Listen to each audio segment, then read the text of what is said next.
How's it going, everyone? It's Cakera here, bringing you back some Trove. So Trove is a game that is free on Steam, apparently.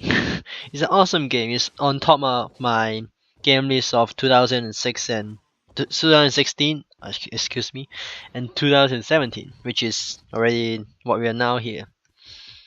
Okay, so this game is a kind of MMORPG, to be exact. It's like RPG game but 3D and third person shooter. It's just like normal RPG game that you need to grind levels and stuff, yeah. And the topic we are bringing you today is, today I'm gonna tell you how to make Flux in Trove. So in Trove you see Flux is a resource or a material or whatever you want to call it. It's kind of a currency in Trove because Trove doesn't have any currency except Flux or Gleam or Chaos Chest. Chaos Chest is not currency anymore. Flux is pretty useful at trading, buying stuff, even at like building gears and forging gears, yeah. So the way to make Flux is pretty simple. There's a few ways to make Flux. The first way to make Flux is, or the best way to make Flux is to do Shadow Tower. So as you know, Shadow Tower is dungeons that you can complete by accessing the Shadow Tower portal. So when you go to a club well, or you go to a club, you will find you can build if you are the leader or the builder of the club. You can use these portals. You can see that I'm still running in the distance. These portals are the Shadow Tower portals.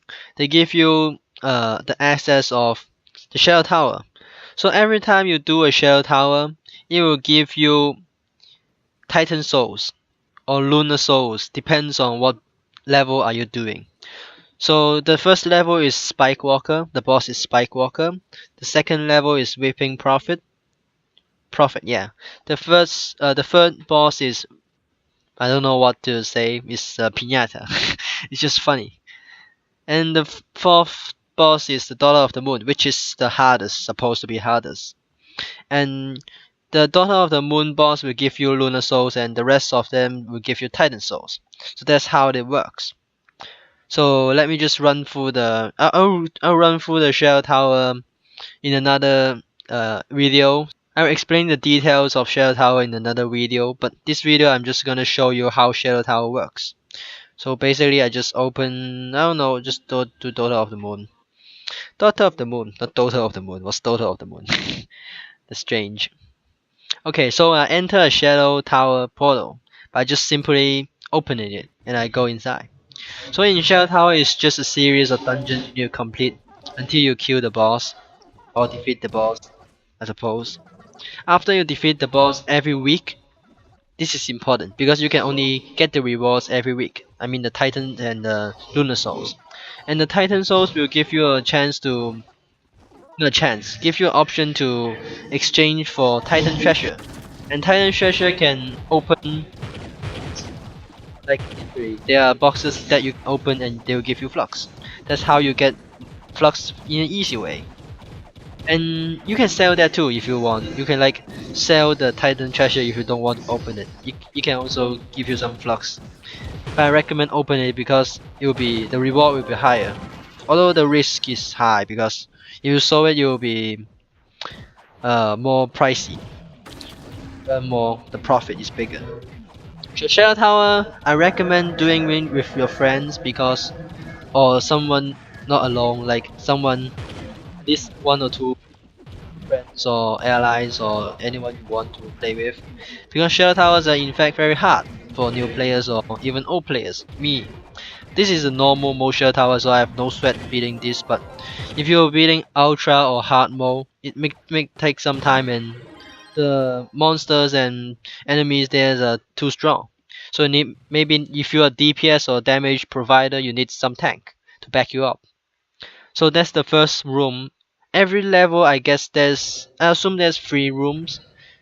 So this is the second room. I need to defeat all of the rooms until I reach the boss. And apparently I'm doing good. I don't know why. I'm using my knight. But it's okay. So you bring your friends. If your friends go to Shadow Tower, you guys, if you after you defeat the boss, you guys will all get the same reward. I mean the same Titan Soul, same amount of Titan Soul. And the Titan Soul will give you most of your Flux income because they're really easy to take and really easy to obtain. You just need to defeat the bosses in Shell Tower. Bear in mind that Shell Towers require some PR like power rank to enter. For instance, the normal Shell Towers, the first and second boss needs I think 400 PR, 400 power rank at least, and third and fourth boss of normal mode needs 550 I think. I'll explain it more in details in the next or maybe another video about Shell Towers because they are a great place to hang out with your friends. Because this is a competitive dungeon, I think. It's not a normal dungeon that you can fit 100 people, but you can fit only 8 people here, so it's special. You like to view it as a raid instead of a dungeon. This is not a dungeon, to be precise. Because raids have limited people, and dungeons doesn't have limited people to access the dungeon. So I'm doing pretty good here with my knight. Although I know my knight is not the best knight, but still, this is pretty easy for me. I should try hard more, but I don't want to waste more time. I will just explain all how I make Flux in more ways that I can do. So another place that you can make Flux from is simply deconstruct the item you have. So after you beat dungeons or any dungeon in the normal, you see the chests, the loot boxes. They give you 2 items at a time, and the 2 items it can give you a lot of flux if you deconstruct the item. For instance, you just do a lot of dungeons and then you get a lot of flux because you deconstruct the items. So this is a pretty good flux incomes if you farm a lot, like if you grind or do a lot of dungeons. But I would not recommend it for main income of Flux because you can't do much with them. You only get a few Flux income from them. Except you do a lot of dungeons like me. You get a pretty decent amount of Flux from that. So those 2 are the solid ways to get Flux, like the realistic ways. There's a lot of ways that is not unrealistic. It just depends on situations. They will accept maybe situation. So the first thing is marketing. You press U like U for umbrella. Press U on your keyboard to open a market interface. That will lead you to the user market, and the market will give you opportunity to trade stuff without having your person and having 2 person there. Like it's like a shop.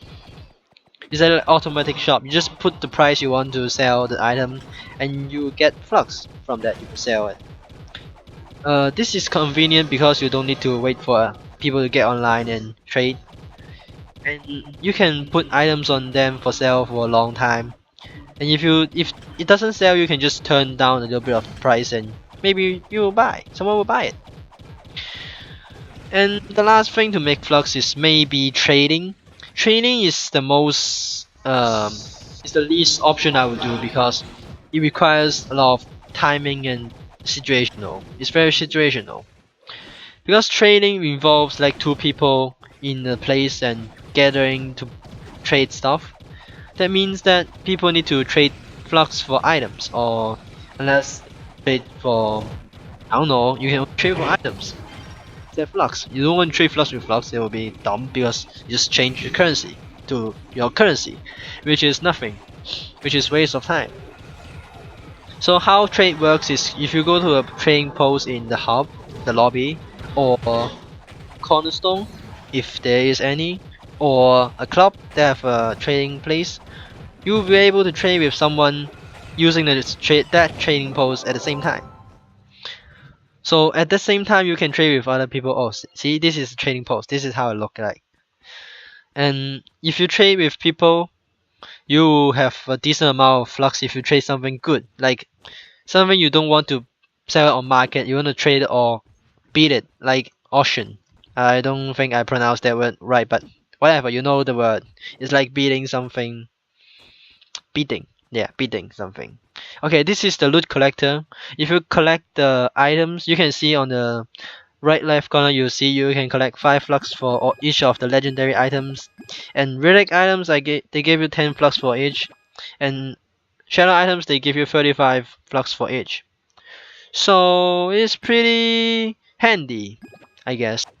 Leave a comment if you want to say something about it, or if you have any suggestions or any feedbacks on what I told you guys to do. And as always, thanks for watching. Peace out.